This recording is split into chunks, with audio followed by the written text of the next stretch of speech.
төрийн тодорхой чиглэлийг ажил үйлчлэгээ холбогдох хууль тогтоомж гэрээний үндсэн дээр хэрэгжүүлдэг засгийн газрын бас байгууллага гэд явцсан. Өнөөдөр яамдуудтай юм уу төрийн байгууллагатай нэгэн удаагийн судалгаа хийж байгаа төрийн бас байгууллага болгоныг та нар энэ дэр мэдүүлэг гаргуулдаг байхгүй болохгүй шүү дээ. Харин засгийн газрын гэдэг юм уу яамдуудын чиглэлийг тогтмол хийх гэж байгаа буюу төсвийг авж байгаа чиглэлийг авч хийж байгаа магадгүй хуульчтай холбоо, өмгөөлөгчтэй холбоо, натраатын танхим, худалдаа ажрын танхим зэрэг энэ байгууллагуудыг бол гаргуулж болно.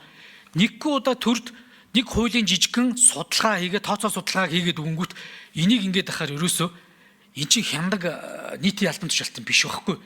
Энийг манай авилгалтай тэмцэх газрынхаа энэ төр бодооч эсвэл энэ дэр гэрээний үнийн дүн мөнгөний тавимаар байна. Энд чинь бүр хавтгай юм болоод байгаа байхгүй. Та хэд мэдж байгаа шүү дээ. Хянахад хүртэл нэг тийм өгөөж үү. Тэгээ би энэ хоёр зүйлийг хэлмээр байгаа. Тэгээд манай энэ бас яг энийг хяндаг залуучууд хууль эрх зүйн орчныг сайжруулах чиглэлд хууль зүйн мянган орон энэний чагсаалт гаргаж байгааг би ерөн болохгүй гэж бодоод байгаа юм.